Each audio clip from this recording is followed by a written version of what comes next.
We're back, bitches. And as our 100th fucking episode, Felicia and I thought we'd give you a great fucking treat. We got a great guest in the studio today. This guy is 30% of why I'm here. Because when I seen him, I thought I could do it. Let's keep it going for Mr. Stephen fucking Bauer here.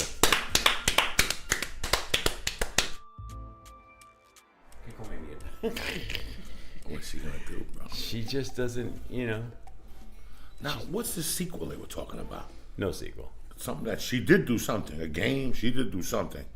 No, she's done other movies. I mean, but no, she won't do anything about Scarface. She's not really interested in Scarface.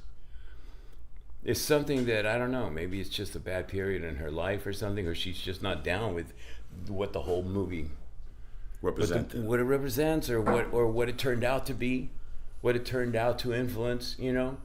All the things that go with it. She went in a path that's so contrary to that she can't even be nice about it, like be polite or diplomatic and say, yeah, I understand that the work in it was good or something. She's just so down on it. You know, it's really weird because she was so good. When something's just so perfect, you just don't want to touch it. No, she didn't think it was perfect. She thought it was. She didn't like what it was about, and she doesn't like being associated with it.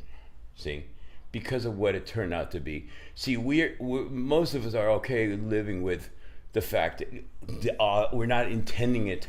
We didn't intend it to influence a generation of drug dealers or of people who are interested in crime or attracted to crime.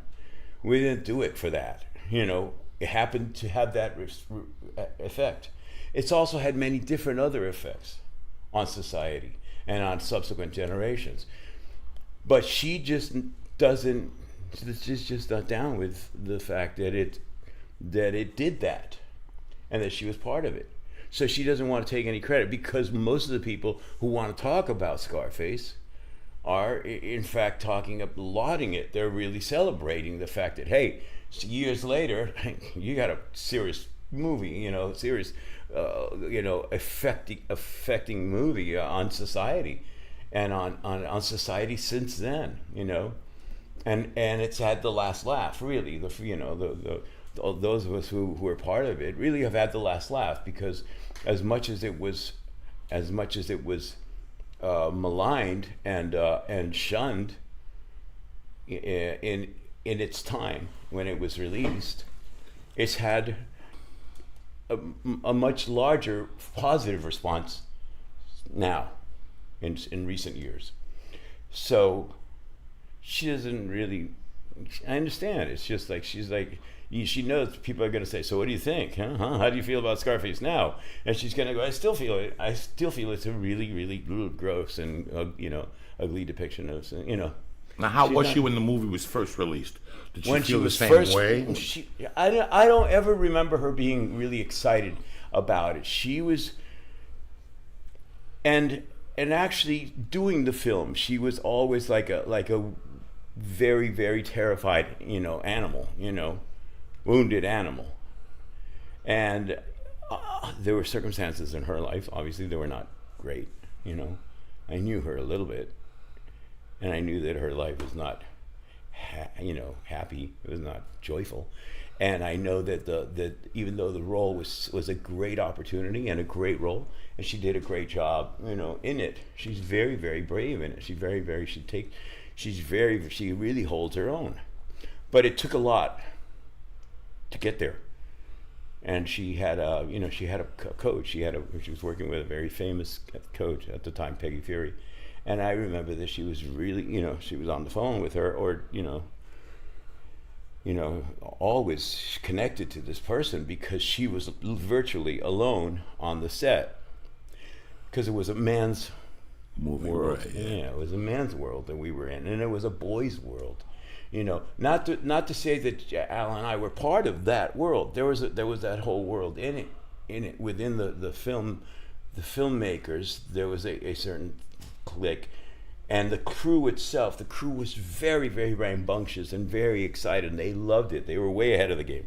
They were like, "This is the coolest movie that's ever going to be," and we're part of it. The crew on the set. They were having a blast. They loved it. And but Al and I had another world. It was Manny. It was Tony and Manny. It's a world separate from everybody The whole else. movie, sure. From the whole people, So she could never, because she's the outsider to that world. In fact, I remember that, in spite of, regardless of how much they had to have chemistry, was implied in the thing. There has to be something there, some connection for him to eventually, well, he feels it anyway. She feels it, but she's repelled by it. She's repulsed by it too. Not until he virtually, literally possesses her by virtue of disposing of her partner, of her man, then he possesses her. She has nowhere else to go. So that's how she was, basically. It was just like, I'm here because I have to be. Because I have no other options. And it sucks, And I always felt that. I felt a lot of empathy, with her. I felt for her. And when I watched the movie, always in recent years, I'm always very moved by her performance, because I remember how vulnerable and how alone she was, And it's interesting. I mean, it's really interesting. So it's not surprising. Now, that was an interesting movie for you guys from the beginning, because the movie started shooting in Miami. Yeah. And in production in Miami, you had to pick up and go to L.A. It was going to, yeah. It was going to start production in Miami. We never got a shot. We never had a shot to start. I don't know if they even looked at locations. They probably did do that. They probably had an advanced team that was doing that. But when we were cast and we were going to start rehearsals, we started rehearsals, and we already were hearing, oh geez, we can't go to Miami. There's a hitch. There's a problem. And we're like, oh, and I was like, I just got like the greatest role in your life, right? In a big movie, and this big movie's not going to happen. It looked that way. The first few weeks looked like they might have to cancel the movie. I was like, I can't believe it. What are the chances that I'm going to get the second lead in a big movie, in another movie? If this one goes into toilet, if this one gets canceled and wiped out, everybody go home. It's like, God, I almost got started. It's amazing when you watch the movie and you think a lot. Like, I never knew the mother's house was right by the airport. Yeah. We used the mother's house is right by the fucking airport. It's right. off of La Brea or something there. I don't know. Now, the pool shot is Miami or here? Yeah, the pool at Frank's house is BB Rebozo's house BB Rebozo's old house. I think they've torn it down since or not. It's the house with the elevator that was next to. It's the house next to BB Rebozo's house. Nixon's friend Rebozo was a Cuban. He raised money for Nixon and everything, and he lived on Key Biscayne, and he had that house with the wall on the water, and that's Frank Lopez's house. And so the outside is the pool where he goes to see her when Frank's out, and he goes, kids, you like kids? Kids, little kids, And she goes, kids?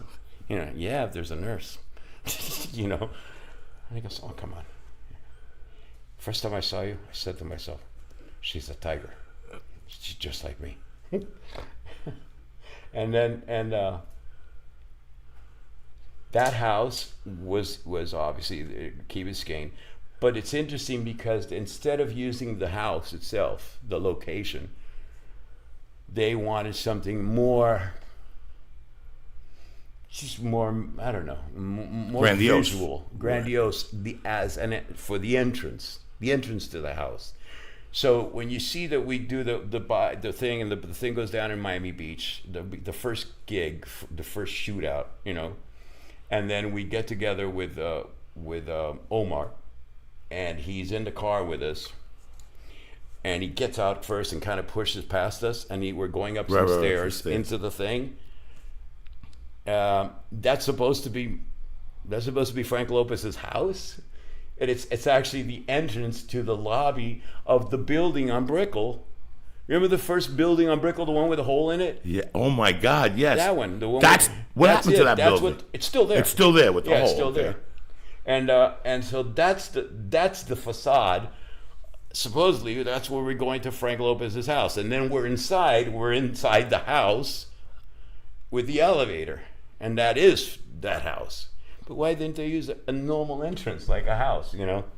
They love that facade of like pulling up to a building. So what are we supposed to think? It's a building, but it's a house? I don't know. It's one of those things. And then the club, the Babylon, the facade, the outside of it is a club in Fort Lauderdale that was called something. It was supposed to be the Mutiny. The club was the Mutiny. It was based on the Mutiny. That's what Oliver Stone. That's where he hung out with all the bad guys, and where he had the ideas. The ideas for the thing. And so the Mutiny was in Coconut Grove, and it was a tall building, a condo. And it was like the second or third floor, and it was open like this, and it was a disco, supper club also, and that was where all the bad guys hung out in 78, 79, 80, 81, 82, and then so that was the Mutiny became the Babylon, and so the Babylon, the facade is the outdoor and the parking lot in Fort Lauderdale of that place, and I think it was called Honey for the Bears or something. It was this stupid, disco in Fort Lauderdale. And remember, and then there's a scene where he shoots the guys, where they attack him, they try to assassinate him, and he shoots him, and then he runs outside, and it's pouring down rain. He runs, he jumps in his car. Yeah, and it's pouring down rain. It's the thing, and the lights go up. The lights go up. Yeah. And so that's the Babylon, but the inside is stage 22, I think it was, at Universal, where they built that frigging club, that club with all the mirrors and stuff. Right. Yeah, and had the beautiful design for the camera, between him and the cameraman. His name, he passed away. And I'm sorry if any of these questions come across as ignorant, but I have like a million of them. Like, you talked about perhaps what it took for Michelle to make that performance. What did it take from you to make that performance? It must have changed you tremendously as a person. It did actually. It did. It was for me. It was sort of a growing up period. Not that I came out of it any more mature, as the years, after that would prove. I didn't really mature that much, but I did grow up by virtue of getting the role and doing it, and certainly as an artist, and certainly creatively, I did mature. I did grow up. There was a learning curve. There was tremendous for me. Just that year that I did Scarface, because I went from somebody who was in class, and doing a lot of theater, and then to doing Que Pasa USA, which was live basically, A great fucking show. And it was three camera sitcom, so I could have come out here and done from Miami after Que Pasa USA, and what was predicted was that I would get a show. Like Que Pasa USA, but an English speaking show, and I would have a comedy show. But that didn't happen because they couldn't stick me in something. They signed me right away. Columbia Television signed me to develop a show for me. My third day here, I went on an appointment, and it was with the head of casting at Columbia, and he said, "We've seen Que Pasa USA. I've seen Que Pasa USA, and I think you could be the lead in a TV show." And I was like, maybe, yeah, I think I can. And he called my agents before I got there, and they said, you have a contract offer from Columbia, Pictures to develop a TV show on your third day in California. On my third day in LA, 22, 21. At that point, no, I was 20. Did you have any idea what you wanted specifically to do? Yeah, I wanted to be, I wanted to be Burt Lancaster in Montgomery Cliff, Marlon Brando. Jimmy Dean. You don't want to be John Ritter? Is that what you're trying to say? No, I wanted to make great movies. The question I really wanted to ask you, because I was living in Colorado, all right, in '83, and I get off a fucking plane in New Jersey, and I'm not kidding you. My friends pick me up at Newark, and I go, what do you want to go do? You want to go pick up a gram of blow? You want to go pick up an 8-ball, a couple Quaaludes? And half of them in the car said, before we pick up anything, we're going to go take you to see Scarface. Because I hadn't seen it yet. It had come out in limited release. It had only come out in New York and California or something in the beginning for the first month. It opened, yeah. I'm on a plane. I'm in Colorado watching commercials for this fucking movie. I didn't know it was about Cubans. I didn't know what it was about. Wow. I get off the plane, all these Italian kids are like, no, you're not going to Rudy's. You're not going home. You're not putting flowers at your mother's grave. And I remember going to Sea Caucus. This was the third week it was out. I remember going to Sea Caucus in the matinee, and we had to sit separate. That's how packed the fucking movie was. Really? We had to sit separate. And my friend on the drive in Pericao, he had the whistle. He'd never seen the movie before, but he had that that they play in fucking the movie when they're at the bar. They go with this whistle. Oh, yeah. And he kept going, and we kept going, Veneer, we're going to fucking kill you with that whistle. When they did that whistle in Scarface, Veneer, where the fuck we were going to kill him? But the first 20 minutes of that movie, I just sat there frozen because I'm Cuban American. My parents came from Cuba, but at first they had to sell heroin. Then they got into numbers. Then they bought the businesses. And then after my father died, my mom still tagged around with cocaine. And when they closed the bar in '79, it was basically because cocaine was taking over. They killed a Cuban cop in '76 in Union City, a guy that was shaking down Cubans. And you don't shake down a Cuban when you're a Cuban. Wow. And they fucking put a hit on this motherfucker. They shot him 1,000 times at a place called Rapido Taxi. It was a Cuban taxi stand in Union City on 48th Street. And Rapido Taxi used to deliver cocaine. They never even took a call. You could call that fucking number all night and get a cab. Fuck you. That was the name of the company, Rapido. You know what Rapido means? Fast. Quick, motherfucker. They were on 48th Street. That? This was '76. This Cuban cop with long hair and a beard started shaking down Cubans. They were doing cocaine in '76? No. They weren't doing nothing. I grew up, like I said, I used to go to Miami. My godfather owned the falls. And at night he'd go, when the kids were sleeping, he'd go, and we go La Vaquita, and we'd get a cold beer, and he'd get me a milk, and we'd go to his boat, and he'd take his boat in '74 and '73 when I was 10 or 11, and we'd go out to the ocean, and he'd take up bales, and we'd go back to his warehouse, and he'd say, don't say nothing to my wife, and don't say nothing to you. He was picking up stuff? He would, and then he would have blenders in his house where he would put weed together. They were doing blow. They were doing everything. When you seen this, when you were part of this movie the first time, wow, you living in Miami because you were there. You seen the beginnings of the drug. Yeah. Now everybody's in LA. Oh my God, weed's taking over. We seen cocaine do that. Because I remember Barrio Nietzsche, they were just selling weed down by Highlight down there in Miami. And all of a sudden, you grew up in it. You seen it. How, as a Cuban American, what did you feel like when you first seen that fucking movie? I'm a little embarrassed to say that I hadn't really seen it because I was really, in '74, I was 17 years old. I was in high school. I still didn't know about anything but, I didn't, my first few beers, I didn't really handle them well. And the one semester that I smoked weed with my older brother, because I didn't really do well in school, so I didn't really know that world. I didn't know that world, and I didn't gravitate towards it. I was sort of like, I wanted to be an athlete. I wanted to do sports. But I went into the theater as soon as I hit junior college. And that's when I went to the theater, and theater really became my world. And so I missed the bars and the clubs and all that stuff because I lived in the theater for 3 years. So those are my formative years, 17, 18, 19, 20. And then maybe I saw some cocaine because I worked at the airport loading planes with my brother during Christmas. And there were some South American guys who had this stuff, But that was it. I mean, I maybe tried it. I didn't even remember. I go to LA and I had a girlfriend that did it, and that's it. I mean, I didn't meet, I didn't hang with, anybody that did it. So when my only contact really was because I suddenly, in 80 or so, I started doing better roles, like in TV and television. After Que Pasa USA, after the contract with Columbia, and FIFA Hearts, like a motherfucker. But later.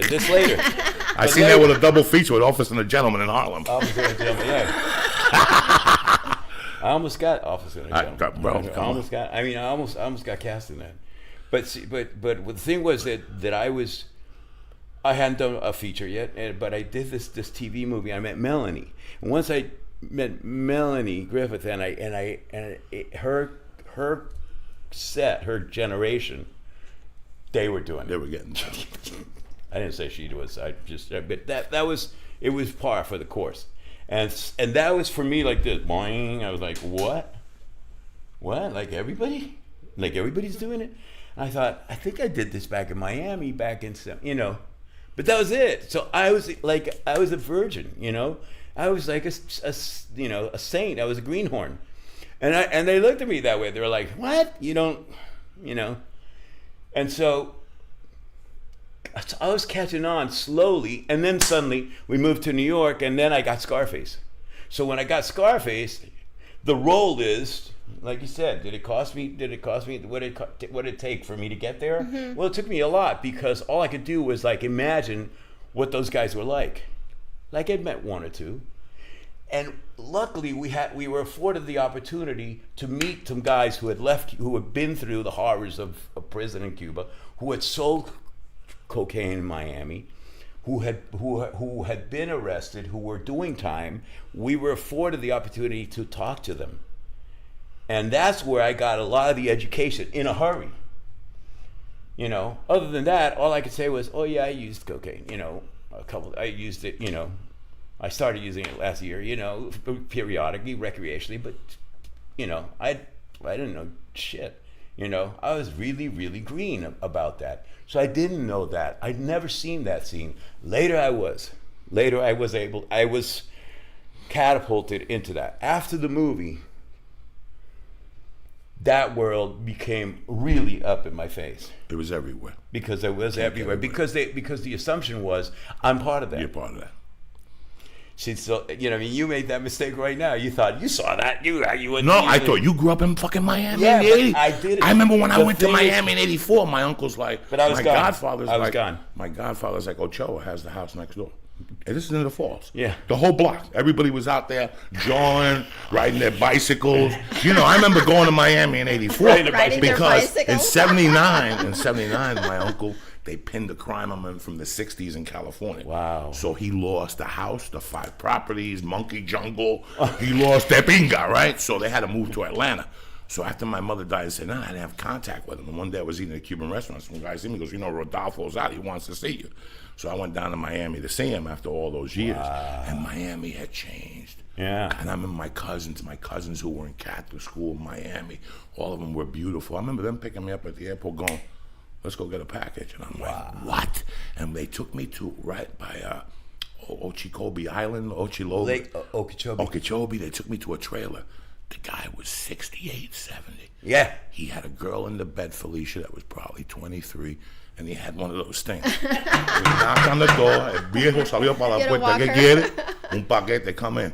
I'll never forget what he said to me. I sat down, and he goes, tócate, which means touch yourself. You want to touch? And I go, I'm fucking 24. I'm 21. Yeah. And I'm like, this guy, I thought that young kids sold this. Yeah, but in Miami in the 80s, everybody got into business. Yeah. Everybody said, fuck it, we're on disability. And I said to him, no, don't got that doing. I said to him, no, I'm okay. He goes, you do it. And he goes, yo me estoy tocando la tarde entera. I mean, I've been touching myself all fucking day. Don't worry. He had a little 20-year-old in there in a hut, in a trailer.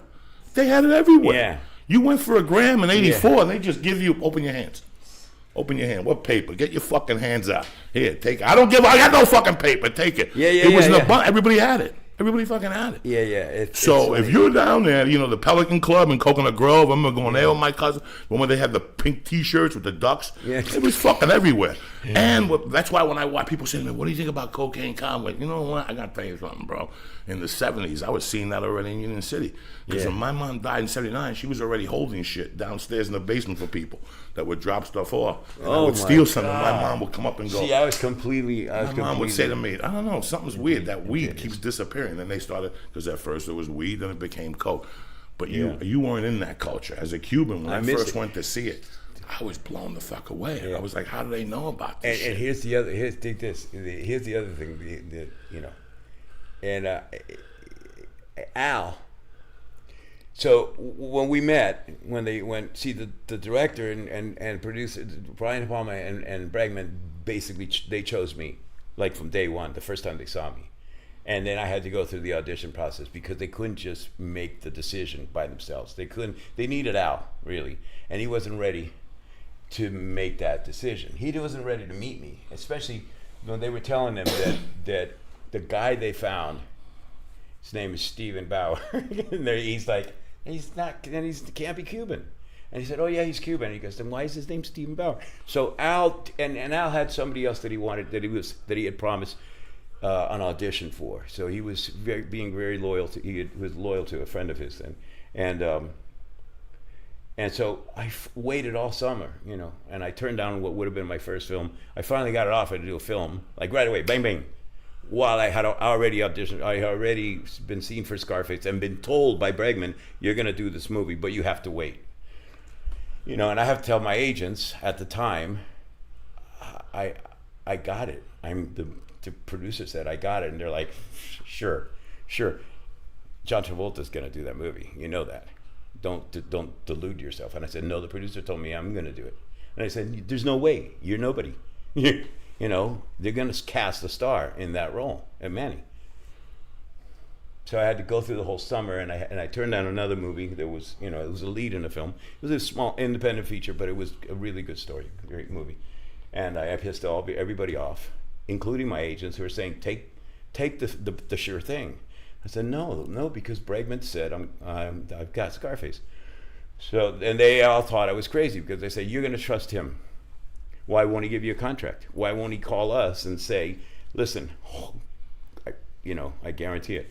Because I still had to meet Al. So finally they set up the meeting with Al, and it went like this, boom, boom, boom. Like this, like love at first sight. Instant chemistry. And it was done, right? But there still was one more audition process. That's where Michelle and I and Angel and Gina, Mary Elizabeth, got cast. And Pepe Serna. We all got cast in this one session where we all flew to New York and had some readings. And basically, Bregman put Mary Elizabeth and I together because he had been telling me, that I had the role. So he said, you work with her because I think you guys are the right couple. I think she's the one for you. She's Gina. Wow. And she was like, well, okay. I go, you and I we have to connect here. So we had really good chemistry. And that's where we got cast.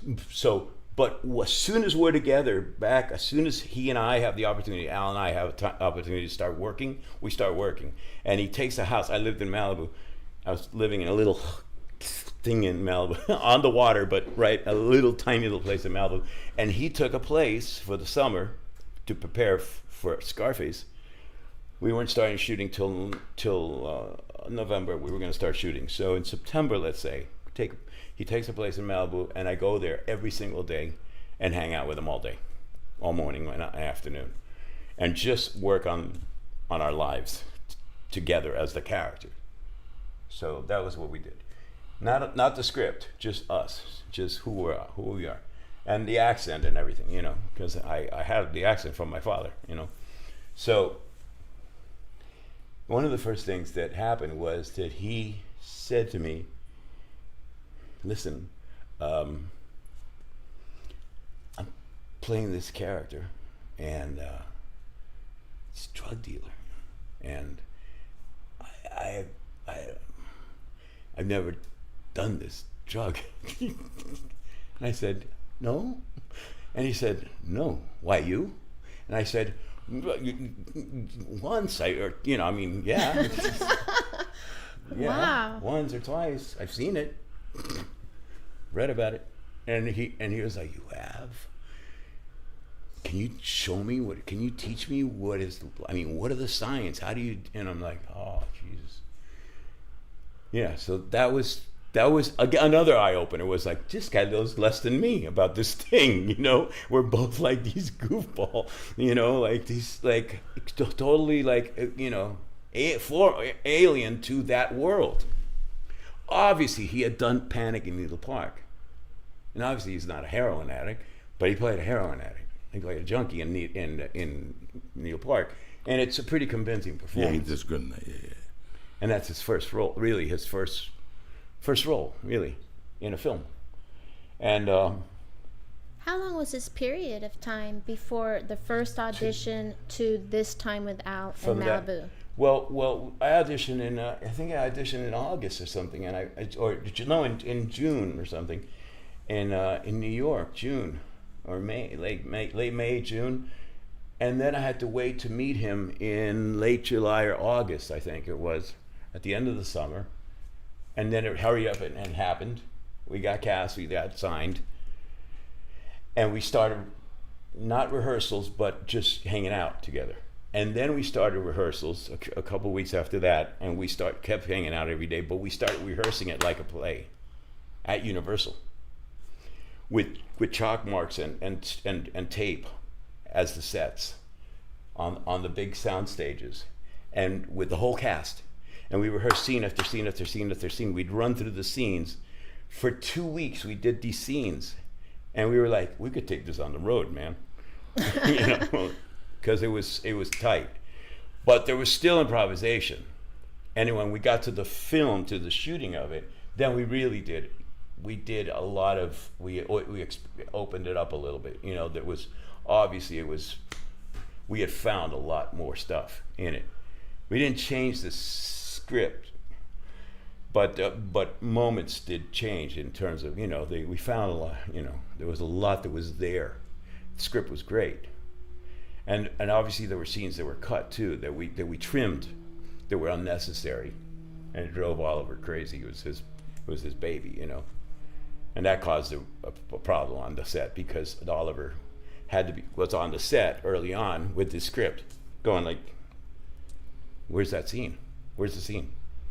We'd be like, "It's gone." And he'd be like, "Can't cut that scene. That scene's important," And then finally, Brian De Palma, it's his movie. He's directing it. He's like, "I can't have him here. He can't. I gotta get. Oliver, gotta go. You wrote it. We're shooting it. We'll decide what we shoot. You can't be directing the film or telling us what to shoot. So they banned him from the set. I remember there was one day I drove into Universal, and in the mornings I'd go and I'd arrive, and I'd check in, and Al would be in the makeup trailer, or he'd be in his trailer, or his bungalow actually, or the camper, and I'd go to my trailer, and then the AD would say he wants you in there. He, like, as soon as you get dressed and go in there, he wants to talk to you. But it was just the routine we had. Every day I'd go and I'd hang out with him, and he'd be sitting in the chair getting getting his scar done. And every day he'd say the same thing. How you doing? How you doing? I go, okay. I go, how you doing? How you feel? And he goes, I'm tired. Tired. I don't know, just tired. Over the years being here, I've bumped into 1,000 people who've been in that movie. And it's so weird that it's such a good movie. Like, the first time I bumped into Hector, who's a fucking Jew from New York. Oh, Hector. Hector is a Jew from fucking New York. You know what I'm saying? Like, when you bump into him and you have a conversation with him, you're like, God damn. Hector, you mean Al Israel? Al Israel. I'm like, Al, you ever Poor go back Al to New York? He had terrible tragedy in his life, And he goes, why do I go back to New York? He goes, all my friends are either dead in prison. The way he did it, my heart stopped. I met the old guy in the immigration. The one that says to him, "How'd you get this scar from eating pussy?" That guy, yeah. He still walked around Hollywood. You'll see him walking. I always pick him up. You want to go? I used to give him rides to church. Yeah, but the thing is that they didn't like his voice, so they used Charles Durning's voice. Right, because he's friends with Charles Durning. Yeah. He's good friends with Charles Durning. So he was Charles telling me Durning he went to audition, and Bregman took him outside, and he goes, "Listen, don't fuck with this guy. This is the goods." So he goes in to ask, Pacino, "How'd you get this scar from me?" Pussy tough guy, and he hits him in the face. So Bregman takes him outside, and he goes, "You don't touch that. That's fucking money, okay? You don't touch that. Go back in there and do it." And the second time he went in there and did it, and this time he didn't grab. Yeah, he just and the guy goes, and finally Al goes, "What the fuck are you waiting for? Do it already." I liked how you did it. Yeah. So Bregman had to sit there all embarrassed. Pepe Serna had great stories. I did a few movies with Pepe. Serna's a good guy. Then we're all friends with crazy man, Angel Salazar, and he's got a bunch of stories. So it was you've put it all together, and I've seen you in auditions, and I've always been proud because I'm Cuban. I mean, the first time I seen Que Pasa USA, I was a kid. And I figured if this fucking guy could do it, I got to do something. And then my mother died, and I was lost, and all of a sudden there you are in Scarface, and I was blown away. Over the years, has anybody ever pulled you over on Flagler and said, "Oye, maricón, lo que hiciste fue de pinga"? Has any Cuban ever pulled you over and said, "What the fuck were you thinking?" The Italians, like the mafia movies, then you make them and they pick at you. How were the Cubans were to you? Has a Cuban ever pulled you over and very, said... Very, very, very, very, very, very seldom. I think there's been one or two occasions throughout the years where one guy was kind of pesado, he was kind of just a little bit obnoxious, and he's like one going against the flow. And I think it was even like a situation where there were a bunch of guys they were saying, "Hey, it's you, well, what the fuck, that was great, fantastic." And then there'd be one guy who I think he just didn't he wanted attention to himself, and he goes, I don't know. I never bought that, or I never liked Pacino's performance, or I didn't, or he'd say, "Yeah, but you guys told the wrong story. That's not the story," or something like that, something stupid. And then there was one occasion. There's been one or two like that, where there has to be one voice, like one guy who has to call attention to himself because he's a know-it-all, right? And he has to say, "I'm not impressed by it. I was never impressed by Scarface." And then there'll be someone. There was some guy once who said something about. He said it to me like, "Man, why'd you do that? Why'd you get involved in that?" or something. You made us look bad or something. I'm like, who made who look bad? Well, you were saying afterwards how Scarface was so maligned. Maligned, yeah. Like, Well, it was maligned but it was maligned not really by the public. It was maligned because the national media, not even international. And in those days, if you go back in time, everything is seen by everybody now, in terms globally. I mean, because of the internet.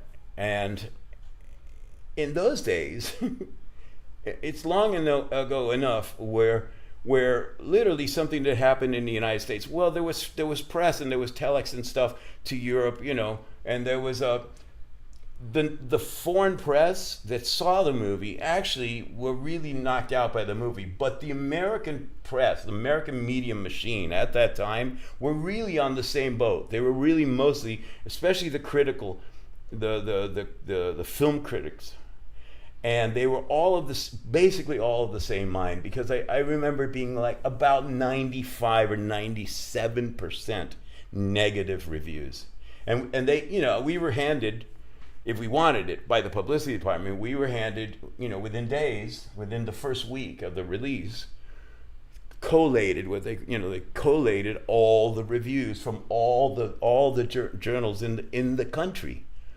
Every critic had, that was assigned to see the film, wrote a review, and 95, 97% were not negative. They were slams. It was like, this is the worst American film ever made. The most repulsive, the most offensive film ever made, the most over the top ever made. there were reviews that said both the De Palma, and De Palma as a filmmaker should go back to school. Al Pacino has lost his mind. He's lost his touch. He's taken overacting to a new height. And we were just stunned. And the thing for me that was really awkward was that I got off scot-free in more than half of those. Some of them they didn't even mention me because it is almost like the critic didn't even want to talk about anybody in the movie, except it's like Pacino's it's out of control, and the director is so heavy-handed, and the script is not even a script. It's an exaggeration and abomination. Oliver Stone. So there was like, these guys should go, leave the film industry, and anybody else who's in it, pity them.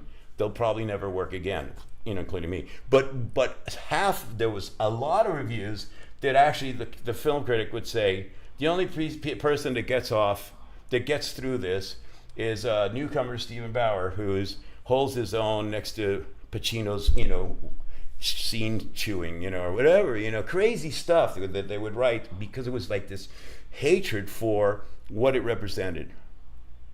And it's interesting, it's ironic, because I remember being at the premiere, and Martin Scorsese was sitting in front of me at the premiere, and I knew who he was. And it's weird because I don't know, I think I was with Melanie, and Cher was with us, and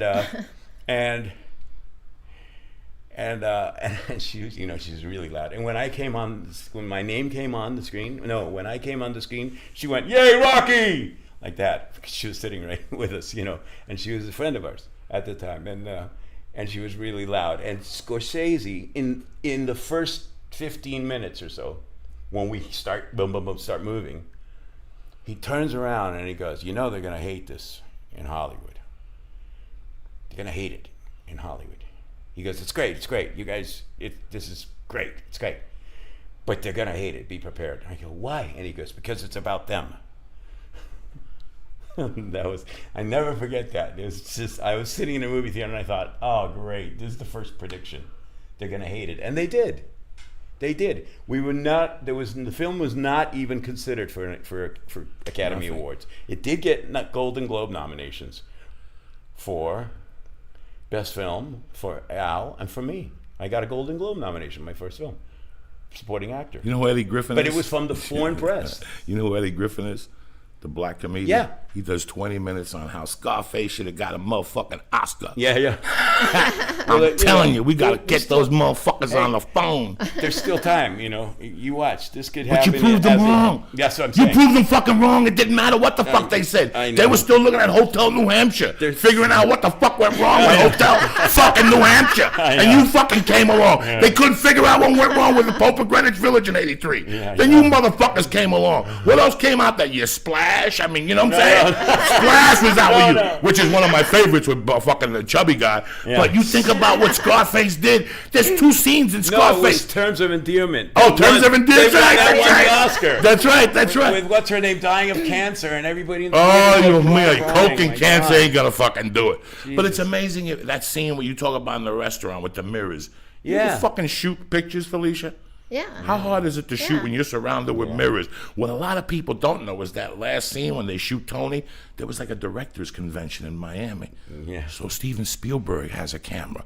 A bunch of directors have a camera. They showed up, so they said, grab a fucking camera. At Universal too. I don't know. I don't remember. It wasn't in Miami. It was right something, here. Something it happened. was a Universal. Landis came over and Spielberg was there the day they were shooting the mirror scenes. The mirror scenes and where shit. He's sitting there and he's sitting between them, and they both have their arms around him, Omar and Frank Lopez, and he goes, bring me the wine. He goes, $5,000 for a bunch of fucking grapes. Remember? And he laughs at all his own jokes. Frank, Bob Loggia, he's so good in it. But what about the other guy that went on to win the Academy Award for Amadeus? Omar. That's Omar. How the I fuck know. does that happen? Omar gets killed on a fucking plane, and now he wins an and he Academy wins the Award for Academy fucking Award. Amadeus. Listen, it's amazing. This is mind-boggling. The irony was incredible. Because at the time, that was the great play. That was the great Unbelievable. play. And on Broadway, and everybody's seen it. And Ian McKellen was Salieri. He was it. He was the guy. And everybody thought, well, it's got to be him or somebody comparable. It could be Anthony Hopkins, maybe. I mean, who, you know. And if it's an American actor, maybe Al will play Salieri, you know. And he was, you know, and Al was thinking about it. You know, we were talking about it, and then Murray, Abraham, yeah.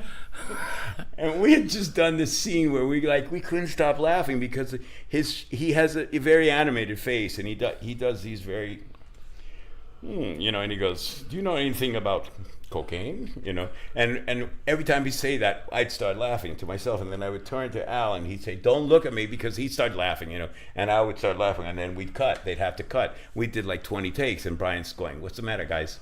What's the joke?"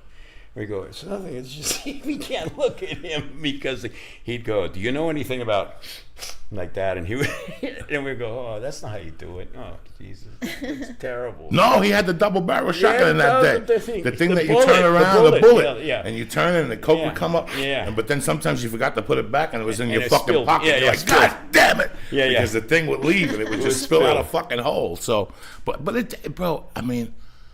Listen, man, it fucked everybody up. The movie, well, it's had its second life. You know, it's had its second life now, and it's kind of going strong.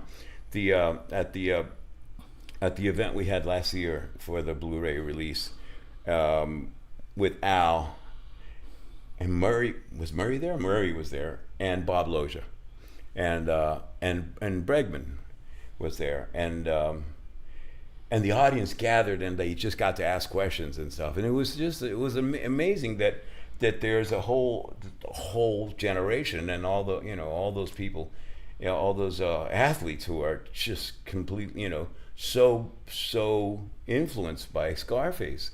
And you can't really judge the positive and negative factor. It's a gray area. It influenced them in a way where you can't say for sure that it glamorized that life. It glamorized it enough that those who didn't know better went that way, thought that was the glamorous life. Right. Those who understood that, yes, it's glamorous, but it leads to your downfall. It leads to death and destruction.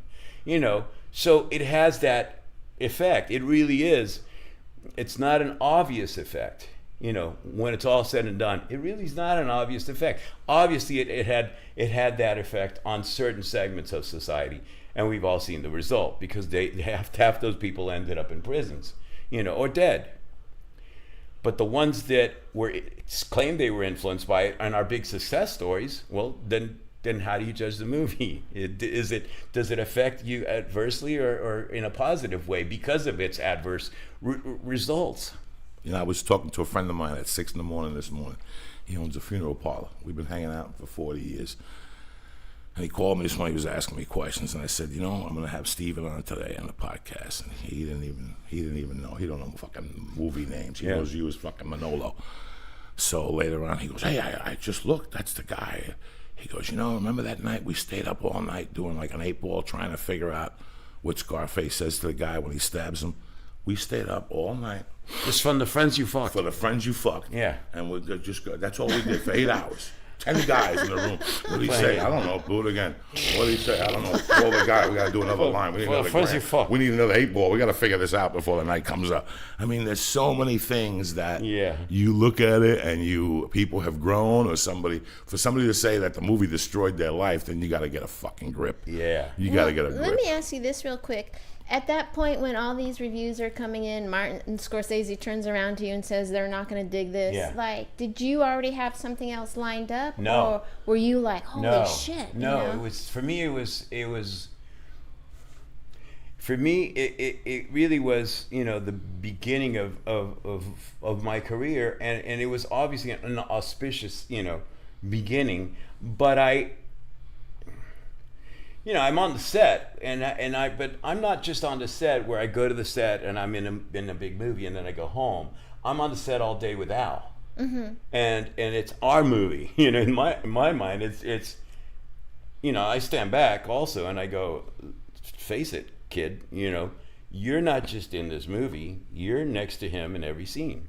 So what are you going to do with that? And what's that going to be like? So I'm trying to, you know, I'd roll the film forward and I think, okay, let's say it's released and they don't cut any one of my scenes because I'm in all the scenes with him.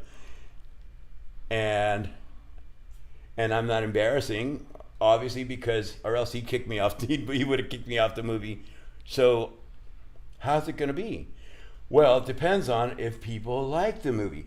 And then, so every day I would ask myself, and I would ask him, and drive him crazy, I would ask Al, I say, what do you think the audience is going to think of this insanity that we're portraying? Because it is insanity, let's face it. What we're doing every day on the set, we're in this character, you know, and the violence of it, and the impulsiveness of and his anger, you know, all those things, it's crazy. All I could do as a film historian, like as a cinephile myself, you know, was to view it in contrast to his career. And I'd look at him and I would ask him point blank, I'd say, you've never done anything like, people never seen you do this. I mean, you've done some extreme roles in Dog Day Afternoon, you know, Cervical Panic and Needle Park. You know, you've done some intense stuff, you know. Corleone is you know, but nothing like Tony Montana. What is your audience going to think of this? And he used to tell me, he'd say, I don't know. They're either going to really, really dig it, or they're going to hate it. They're going to hate it. They're going to hate it intensely, and they won't buy it. And I was like, that's what I was afraid you'd say. You know, because that's what I think. I'm thinking that too. I'm thinking there's a real possibility that this big movie, the big provocative and controversial movie, will come out and then it'll sink and it'll be forgotten and it'll be as if we never made the film. Or worse, we'll be maligned for having been in it. I'll be maligned for having been in it and I'll never get another fucking job. So I live with that every single day. And then we get there to that moment of the release of the film, and then the response by the audience, which was tremendously positive. We went to Sardi's from the theater, went right to Sardi's, we got our tables, and our peers start filing in and lining up to to touch, you know, to say hello and tell us how crazy they were about the film. So we thought, we did it. We won. We did it. It's going to be a success. And then the next day, the papers came out. And it was this incredible, like, deflating, like a punch in the stomach, because the reviews, right away, 9 o'clock in the morning, after the high of the night before, the reviews in the paper were, this is a piece of shit and should probably be banned and forgotten in Hollywood, in screen history, in Hollywood history. This is an abomination. And to find one that didn't say that, you have to look far and wide. We were calling each other saying, have you seen any? He'd say, it's not good. I talked to him, you know, that day. I remember us talking to him. And he says, yeah, he goes, it's not good. It's not good. It's not good. And I go, no, you're kidding. I said, I saw one, but and he goes, no, it's not good. But don't worry. Because he used to tell me, he said, that's air. That's just air. It's opinion. I say, yeah, but it's going to be widespread. If it's a review can reach a lot of people and influence people, you know, and influence other media. And he would say, but it's still just opinion. It doesn't have anything to do with what you did. What you did is what it is. It is what it is, and it'll last, you know, and it'll find an audience, or everyone will hate it. But you already know that it's good because you know it's good. What's the movie made worldwide so far? Huh? What's the movie made? I don't know. Billions. So yeah, a lot of at money. the end of the deal, yeah, it's the fucking yeah. bang. But I mean, it took a long time. It really took a long time. You said something, and we couldn't, and we couldn't enjoy it. You know, it was so bad that we couldn't. You know, I told you about the Marlins and my dad. My dad, like, we talk every day, and then the season started really well, and there was a lot of hope and all that stuff. You know, and it's like, yeah, and this happened, and then you know you lose some games, and then you win a game. It's like, wow, they're really coming around. It really looks good. But then you lose 5 games in a row, and you lose them by virtue of like just missed opportunities. An error. You know, and not being able to get runners home. You get runners on base and you can't get them home, and the other teams get runners on base and they knock them and they get them in. They get RBIs, and we can't swing the bat when there's runners on base. So suddenly I can't talk to my dad like every day because there's no good news. You know, I mean, I don't have. Again, if I'm not working on a film, what am I going to talk to him about? The dog? Let me ask you something that you said. And so when Al and I used to talk on the phone like girls. Even after the movie was released? Well, after the movie, no. Before that. I mean, we were talking up until the film was released. Immediately after, it started going downhill because suddenly it was depressing to have that contact. Yeah. It was like, how have you been? Yeah. Have you seen anything recently?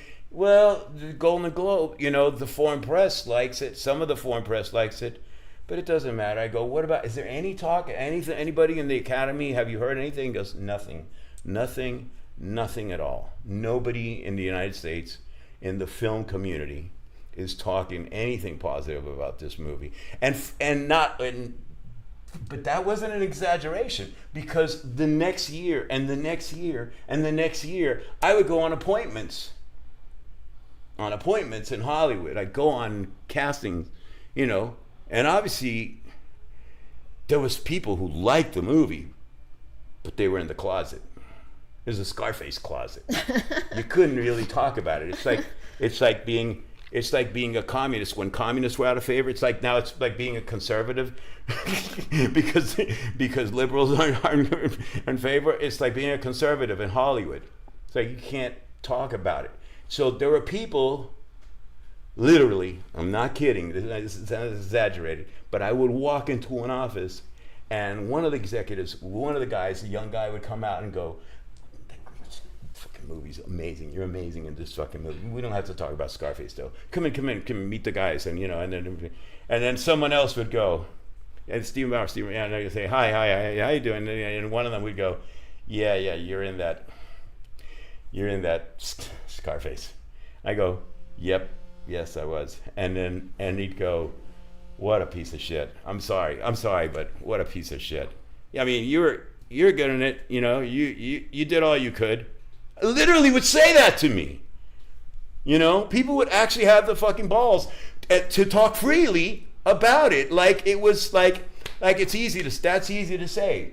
That movie you're in, I'm sorry, that's the biggest piece of shit ever made in Hollywood. What was 85? So remember, people were still in the closet about cocaine.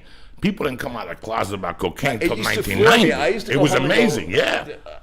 I remember reading like Time. They had like a fucking 3-page on it, like 6 months after it came out, on how and I was like, everybody loves this movie. Yeah. The guy would walk me out and say, I'm really sorry, man. It's just these guys don't know what they're talking about. It's really a great. No, everybody was on the closet. There was. That's a great point you made. Everybody, you know, you said something before. I'll never get a fucking job because I'm linked to, you know, they to were Scarface. talking about. I've got the stain. You were talking about the violence in this movie. That people were really pissed off about the violence. But you said you also talked to people that had come over from Cuba in '79 and '80. Yeah. And a lot of people didn't know that. A lot of people don't know that in Cuba there's a fucking prison called El Moro, which got a hole and you're naked. Yeah, and that's it. That's it. You gotta piss. You gotta piss and hold on to your dick because they'll tackle you. You know, it's a different party down there. So when a lot of those people came over, and if you're lucky, they're not the guards aren't walking by and peeing down on you. You know, you said a word in that movie that I always wanted to ask you about. You said a word you called somebody Monina. Monina, yeah, because the guy, one of the doctors, the doctor that we met, he talked to us. He told us some of the slang that they use for each other. Oye, Monina. They're ñañigos. Yeah. Monina comes from underculture in Cuba that they call ñañigos. And I try to tell Felicia about ñañigos. When you see ñañigos go the other way, there's not many of them left, but one of them will fight 20 people. And they usually have the arrow with the zeros and the X's. And because they were taught. They don't eat pussy. They don't eat pussy. That's the number one rule they have. They don't eat fucking pussy, because that's how much of a man they are. They're over men. Like, they can't be in a room if there's a gay guy in a room. No. They can't let a gay barber touch their head. Do you have another name for that too, though? Ñañigo, abacua. Abacua. It's it's the underlying religion in Cuba. And anybody knows that those people are very violent. When they go after you, they slice your ass with a straight razor. Right. They don't cut you in the face. They're homophobes. They're homophobes, and they cut your ass with a straight razor just in case. Like, even if you're not gay, just to let you know you might be gay, because next time we're gonna fuck you in the ass. Yeah. I mean, that's how crazy his guys are. Yeah. And a lot of people don't know that culture, and it's very violent. When those refugees came over, I mean, I know for a fact that Andy Garcia is trying to make a movie about the pirating. When the Cubans were coming over, the pirates that were going over there and fucking telling people it's going to cost you $80,000. Like in every society. Yeah. Like in every society when there's a mass exodus.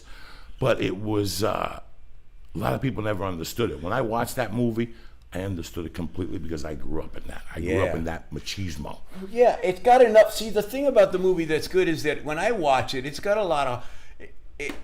I always tell people, in retrospect, and also me as trying to be objective, I'm really proud of the film, the way it's made. And I wasn't a big Brian De Palma fan, and I'm not a total Brian De Palma fan anyway. And I did another movie with him. Bless his heart, he cast me in Raising Cain, and I had a really great role, and I had it was a nice experience. He's never cast me in a movie after that. He did. He offered me a part in Carlito's Way, but I didn't want to do it because I didn't like the part. After being without, it was wrong for me at the time. Anyway, and then I've never worked with him again. But in that film, he was in sync with what that story needed. That story was so gritty and so ugly, and so that it needed his kind of cold and always moving. It's always moving. You notice the camera's always John Alonso. Bless his heart. He passed away. Great cameraman, great cinematographer, Mexican American, and he was. God, he was so good and so meticulous, light. And you see the film, and every shot is beautiful. Every shot is beautiful.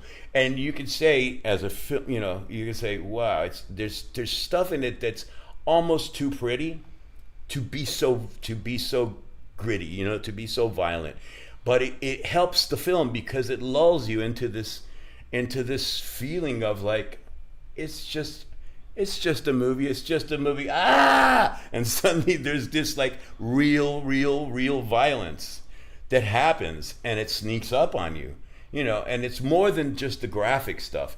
It's the implied violence. It's the implied and the coming violence, the coming doom that you feel.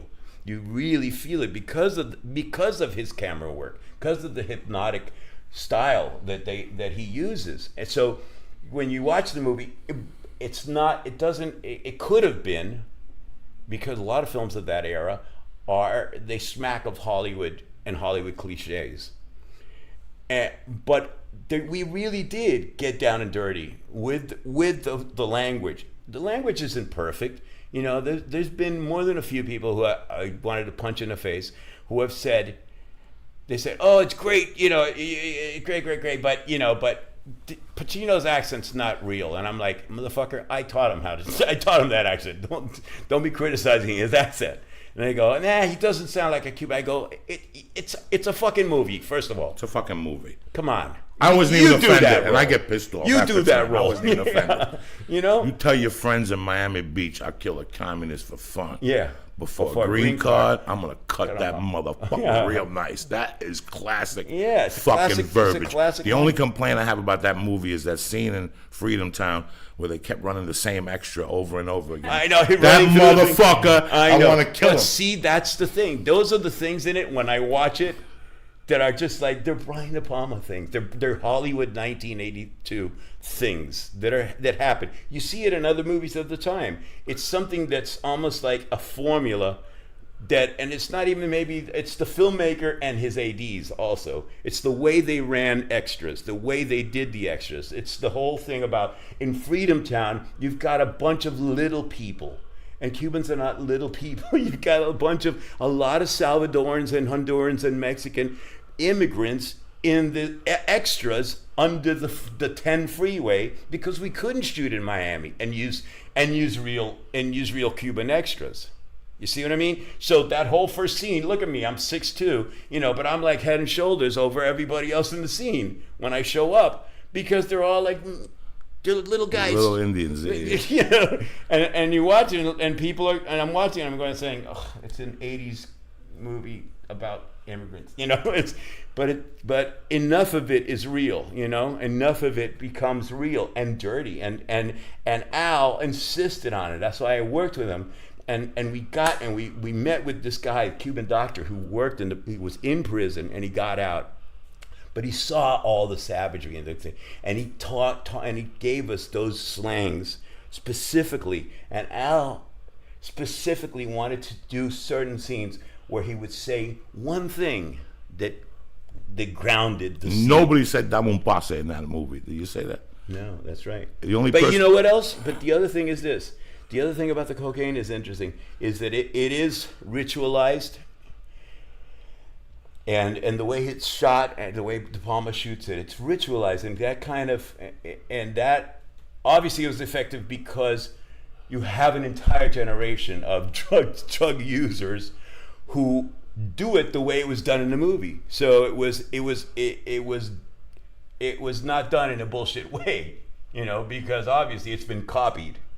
It's done in an iconic way, like that. That became the iconic, representation of extreme drug use.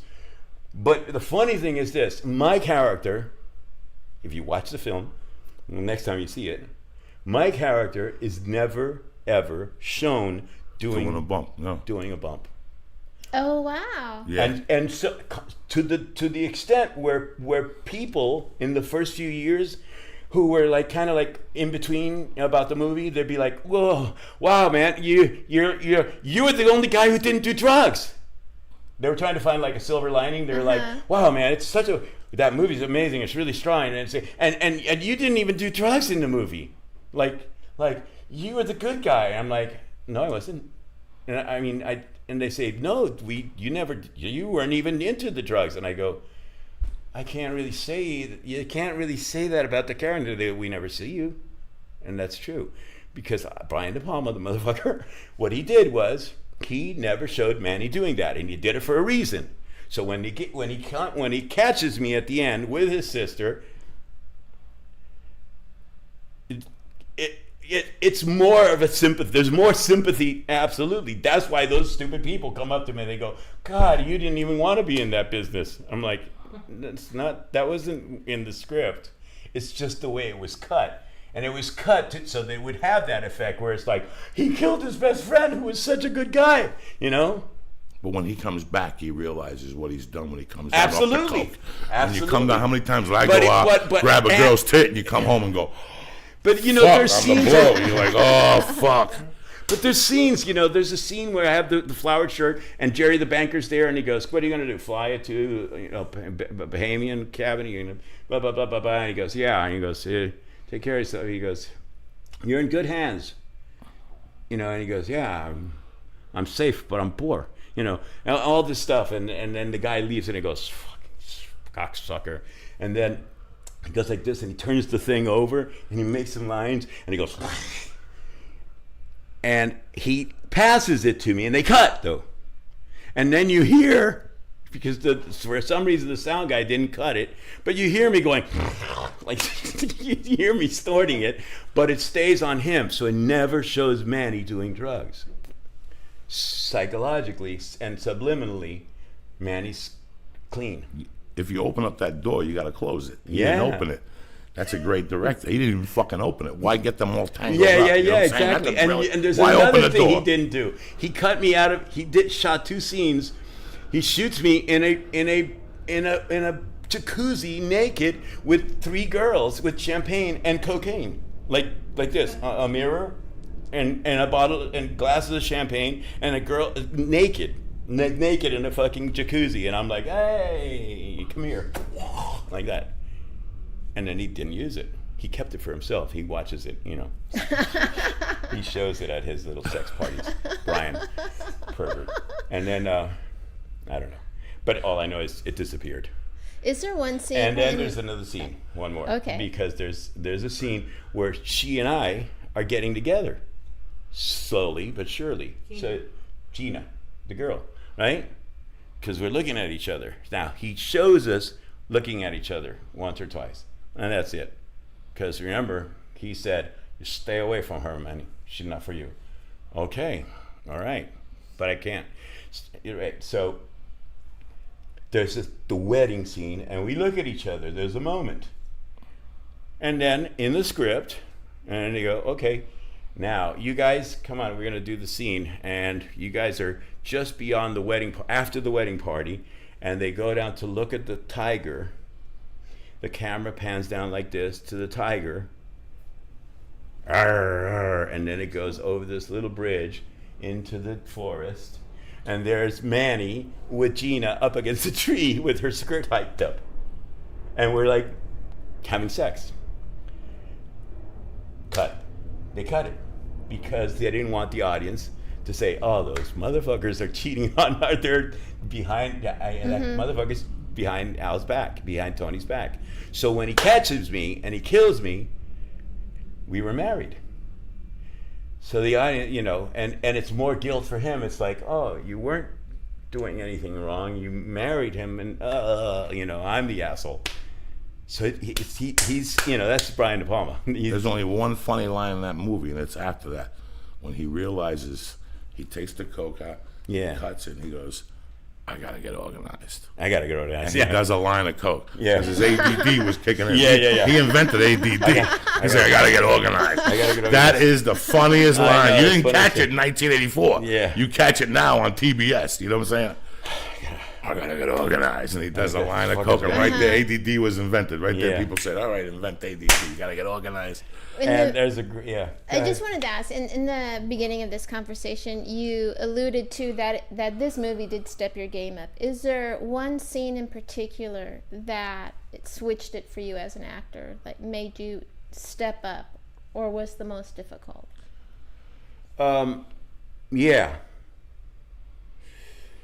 At the time that I was already considered for the film, right before I got cast, I had already met Al, and he approved me basically.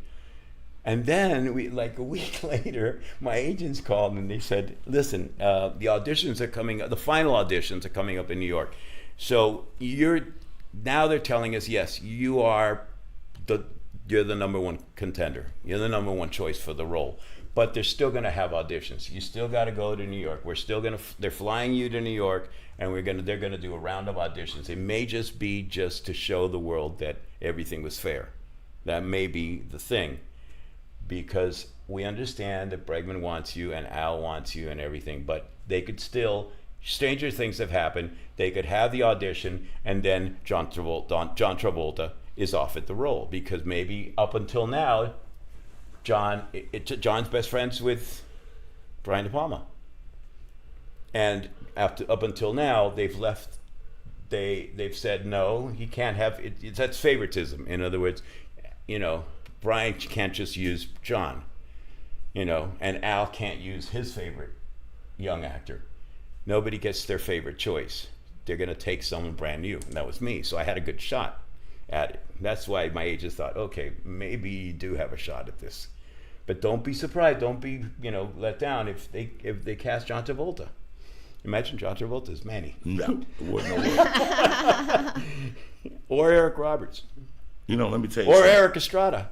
You've had a hell of a. Why was he up for it? Well, I used to hear all kinds of stuff. You know, I'd hear all kinds of this. They say Eric Estrada's up for it too, and I go, Eric Estrada? They go, well, he's Puerto Rican. You know, he could be. You know, he's really well known. We're like, oh my God, Eric Roberts was up for it, or you know, I mean, there was guys that were like the right type, you know. who already had quite a career going. So right then, during that moment, I get a call. My agent called me. They go, "All right, you're not gonna like this. They're telling us that they really like you. You're really perfect for the role, but they still have some question about whether you have the cold-bloodedness down. Whether you have it down." And I go, "What do you mean the cold-bloodedness?" Well, you have to kill somebody in the movie. In the movie, you kill Frank Lopez, and they just don't, they don't know that you can pull that off. I go, "What do you mean pull it off? I kill him, I shoot him." And they go, "Well, they haven't seen that side of you." I go, "That's because I'm always smiling and having a good time." They go, "Well, you've got that down." The point is that they're worried about whether you're going to be believable as a stone killer. I go, and they go, "They want you to work with a coach." So I had to go and meet this amazing coach at the time, this guru, Sandra Seacat. And her daughter's like an even bigger guru now. Her daughter,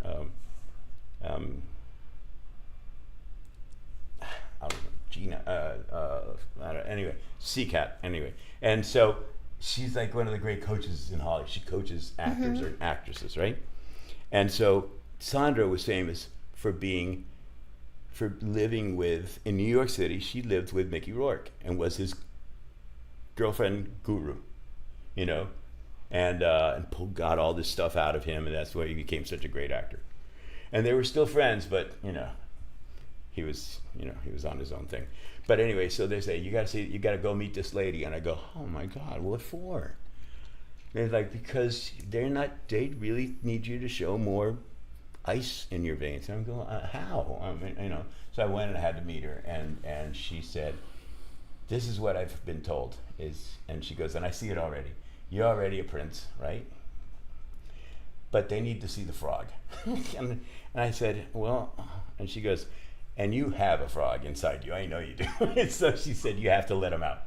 I said, "Oh, well, okay, how?" And she goes, "Stop smiling. Just stop smiling all the time." I said, "Okay." And basically, but it went much deeper than that. But I had to work with her, like boom, boom, boom, from then on up until the audition process, because they really wanted to make sure that I was totally believable in that role. And so when you asked me what was the role what was the part of the film of the role where there really for me was growth. Well, the whole thing in terms of hanging out with him and improvising. Being spontaneous with him, because I could change stuff too, and he'd follow me, and we'd laugh between each other. But it's all that we have that fills up the air, without it just being line. And that's why people say it sounds like the whole thing's improvised. No, it's all written. Basically, we changed one or two things, or the way something, you always delivered. You always change something. Yeah, exactly. Yeah, but it has that feel to it. So that was the growth for me. And then the next point of it really was going to that point where we're going to go kill Frank Lopez. And I'm thinking, and as the character, I'm thinking, fuck, how's this going to go down? Because I know him. He's either going to shoot him in the face, or he's going to torture him, or he's going to do this or that. But no, he says, "Manny, you shoot him." And I go, "Oh, fuck. Boom." I have to get myself ready for it, So that was the most challenging part of it, was waiting, because it took 2 days to get to the shot, because he tortures him, he runs that whole scene and he goes, "Yeah, you did it. It was you, Frank," that whole thing, and he's in the chair. To be shot out over 2 days in that fucking room. And I'm standing there the whole time waiting. What's going to happen, trying not to anticipate. I'm not anticipating. I'm Manny, I'm watching him do his thing. And suddenly he's like, "Manolo," And I'm like, "Oh," and I was chewing gum. You can see it. I'm chewing gum. I'm nervous as shit, and I have to and I'm talking to him because my father told me something. He said, "If you've never killed a man and you suddenly have to kill a man in cold blood and you have nothing against him, you have to tell yourself something. You have to create some anger, or else you're not going to pull the trigger."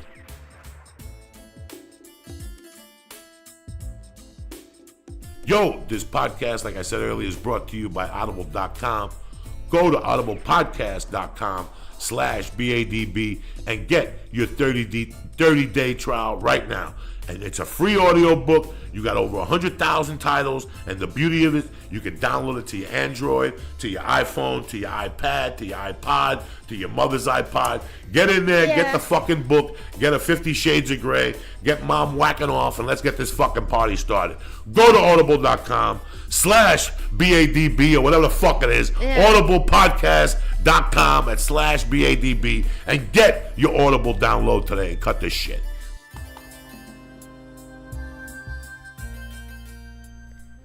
You know, Joey, I'm embarrassed to tell you this, but yesterday I took the boys to Target. I'm doing my grocery shopping, you know, getting some cereal, buying dog food, buying toilet paper, which everyone goes through the house like it's fucking on fire. And my kids were begging me to buy them a video game. So we go to the electronics section. I buy them a game. I don't even look at the game. The game turns out to cost $60. Joey, I almost shit myself. And I thought to myself, wouldn't it be cool if there was a service that you could get a game, you could play it for a few days, and then when the novelty's worn off, you could send that motherfucker back? Because let me tell you, there are so many games at my house. I use them as coasters. If I see a game disc on my floor, I throw it away. I step on it like it's a dead roach. If you're one of these people, I think you should consider Gamefly.com. Gamefly.com offers over 8,000 video games. It sends you the disc in the mail, and when you're done with it, you just send it back. There's no late fees, no hassles, with access to all new releases. It'll work on anything, your PlayStation, your Wii, your Xbox, even your PC. And for our listeners, if they go to www.gamefly.com/BEAST, they will get a free 15-day 2-disc trial. Come on, that's a great value. 1 month subscription is a fraction of what a new game costs. People buy games for like $60, then a week later they're done playing it. Come on, you and I both know it's not a week later, it's the next day. So give it a try. Go to gamefly.com/BEAST to get your free offer of a 15-day 2-disc trial for free. There you go. I hated Richard Gere as a kid because I had a girlfriend that went to see American Gigolo. Oh yeah, I was gonna kill that motherfucker. And I was in Harlem one day, and it was Thief of Hearts is a double feature with Officer and a Gentleman. And I said I gotta put up with fucking Stephen Bauer and Richard Gere and Red Dog. You were in the movie with Red Dog. Thief of Hearts. You in the movie with fucking Red Dog. What's his name? Yeah, Caruso's in that movie. Thief of Hearts. Oh my God. And I remember I gave him that role. I brought him to them. I set him up for that role. And I remember because he drove me crazy. And I remember watching this going, David. I fell in love with Richard Gere after that movie. Yeah, he was I'm so a good. big time Richard Gere fan. Yeah, me too. And then I worked with him. I'm Primal Fear when I see, and I was telling your boy yesterday, your buddy, I go, you know, it's crazy because when Richard Gere seen him for the first time, he's like, cut. I need more makeup. I thought I was handsome. This motherfucker's taking me to the cleaners. He did. He held my face. Yeah, he was freaking. He was freaking. How'd you know that? Did I tell that story? No, I just knew. Oh, you know that? In 1989, Richard Gere could take his dick out anywhere and somebody would suck it. Yeah. Somebody would suck it. If I look like Richard Gere, I just walk around with my dick out on Riverside. Why fuck around? I'm Richard Gere. You know what I'm saying? Why? Suck my dick. I'm Richard Gere. So here's Richard Gere at home fucking the chick from Law and Order, you know, doing fucking Yamastays, and all of a sudden he gets a call to do Primal Fear. He shows up and he goes, cut! The fuck is this good-looking motherfucker doing here? And taller. Taller. Does he speak Spanish? I don't need this shit. I don't need this shit. And I swear to God, we were standing around waiting for the shot, and we were freezing. It's Chicago, right? Sure, yeah. We're outdoors. We're standing there, and I'm telling stories. I'm doing like this, and he's looking at me like this. And I go, what? And he goes, what a face. Yeah, I knew it. Yeah, he's fucking dying. He did. He goes, what a face on you. At the time, there was nobody better than Richard Gere. Even Brad Pitt. Richard, nice. Sit down, very nice guy. Let me just ask one more thing, and then we'll, because I know it's very hot in here. As an actor now, and having gone through that whole experience of huge leaps and falls, you know, all over the place because of this whole story, do you still love what you do? Oh, yeah. Does it make it, when you're does it free you in a sense, knowing that even if people don't get it right away, time will even it all out, Yes. and people will understand the work in a Yes. future time? Does Yes. that let you free as an actor? Yes, it does. Yes, it does. It really allows me to. That's a great point. Yeah, it does free me because it hammers in the point that I learned from a great acting coach who I saw recently. I'm going to see him again. His name is Harry Mastro George, and he was my first teacher here. And what he taught was self-reliance. What he really wanted to instill in actors was not to base your work on what someone else is telling you how to do it. You know, not to need the director, to be open to the director, but to come in and know where you're going. Really, really have an idea of who you are, where you're coming from, and where you're going. And so you weren't, so that you wouldn't be quite so vulnerable to being swayed out of what you're thinking, you know, but still be open-minded, be receptive. And so when I get the opportunity to do really good roles, to work with really good people, I'm flying.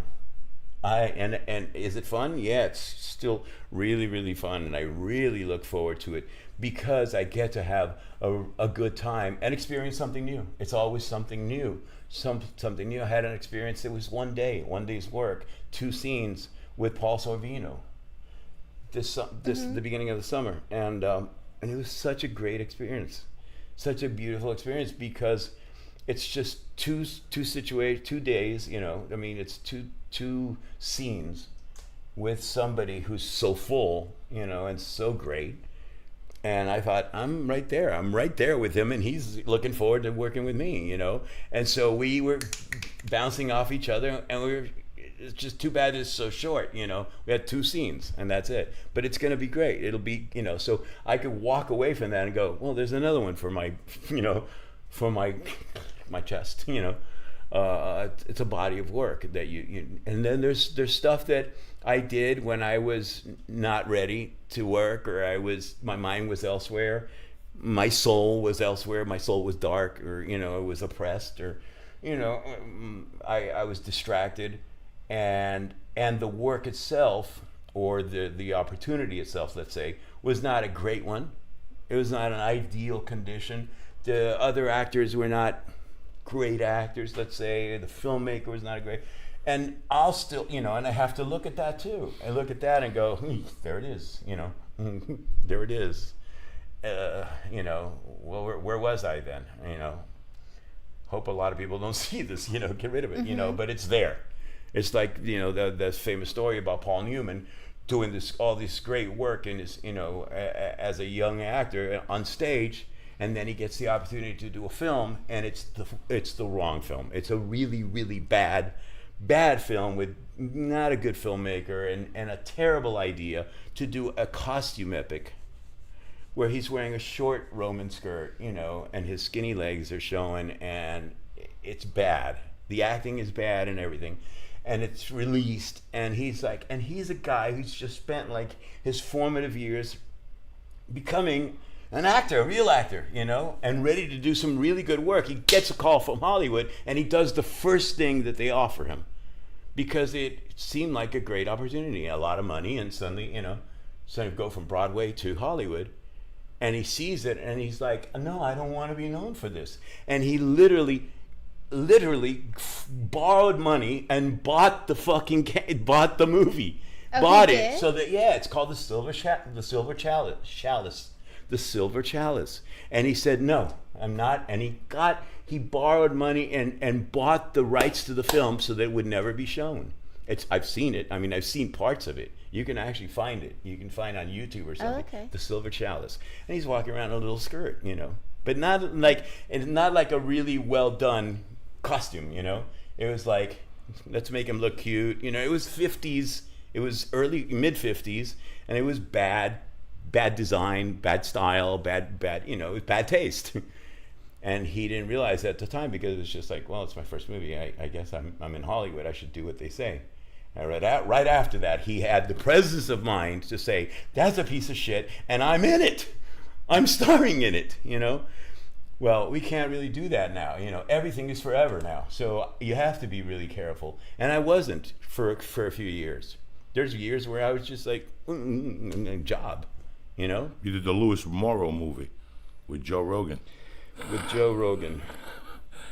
It's not out yet. Louis Morrow, the that Cuban I'm still kid. waiting. Yeah, You know, oh, and I think there's Please. even, and I keep being told my scenes are good in it because it's funny. I play this character, but I'm thinking the movie's never going to be released. Half of them you do. How many do you do that don't?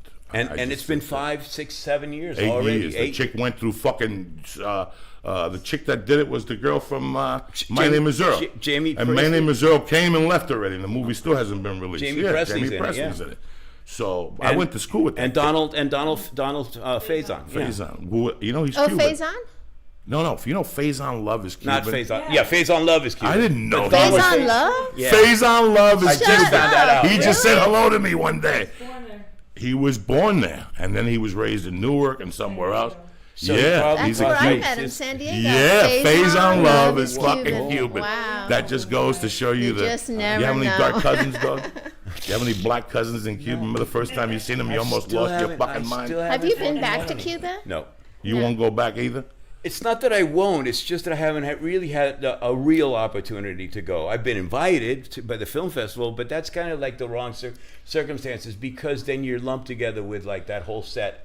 And I met them. They came to the Dominican Republic, and they all crowded me and shit, and they were like on top of me. And it was fun because they're really Cuban, but it's not fun because they're really they're telling me, they're saying, listen, whatever you've heard is not true. And I go, come on, man, don't tell me that. And they go, just come and see. We do whatever we want there.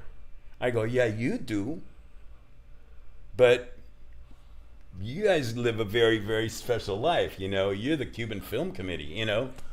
You guys are treated preferentially. Wow. It's like my cousin. My cousin You know? has a band. And so they live they're on like, the beach. they're like, yeah. Steve, come, man, we love you there. You have to be, you know, with us and show the world that you're not afraid. And I'm like, it's not that I'm afraid. I just don't want to. I don't want to condone that. You know, why? You know, I can go and visit. You know, but I'm going to have to say that I don't buy it. I don't buy it. Why would you stay the same? Why would you not allow? Why would that government not allow people to leave? When we leave, you can't leave.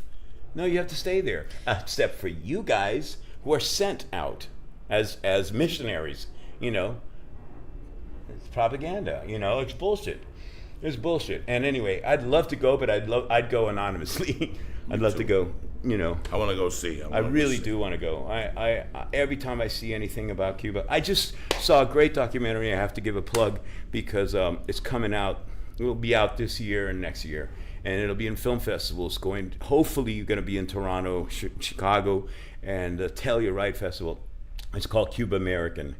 And I'm in it, and Andy's in it, and Lorena Feijó, the ballet dancer, and a bunch of like real capitalists, real corporate guys who have made it. You know, great artists, great writers, great foundation people. You know, great doctors. My friend Pedro Greer, Joey Greer was my childhood friend in Westchester, where I grew up. We discovered music together.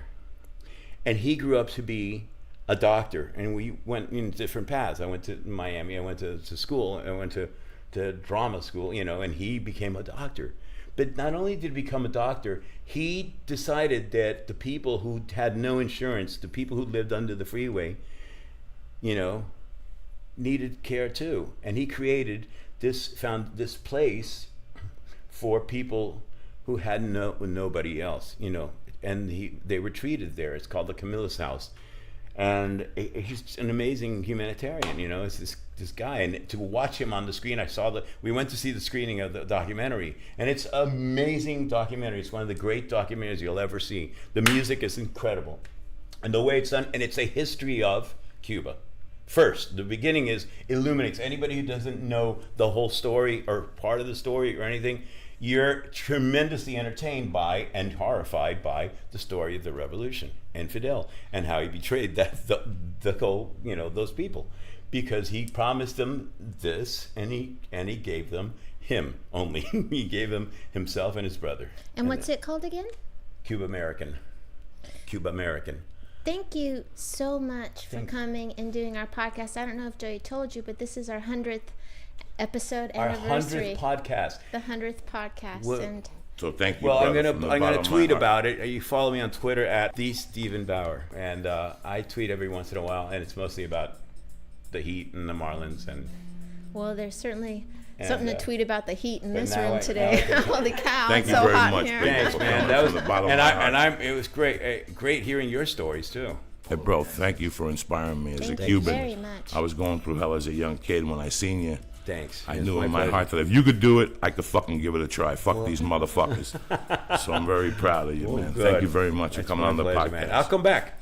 Absolutely. Oh, Thank we Have you. me back, and We we'll would talk love it. about when the football season's on, because then we got to talk about the Dolphins. By the way, if you've liked today's show, do us a big favor. In fact, you can do us a couple of big favors. The first one, if you're thinking about it and you're on iTunes, head over to Beauty and the Beast podcast and leave us a nice little review. The more reviews we get, the higher we get on the hot list. Did you know that, Joey? I just heard about this shit last week. It's all fucking confusing.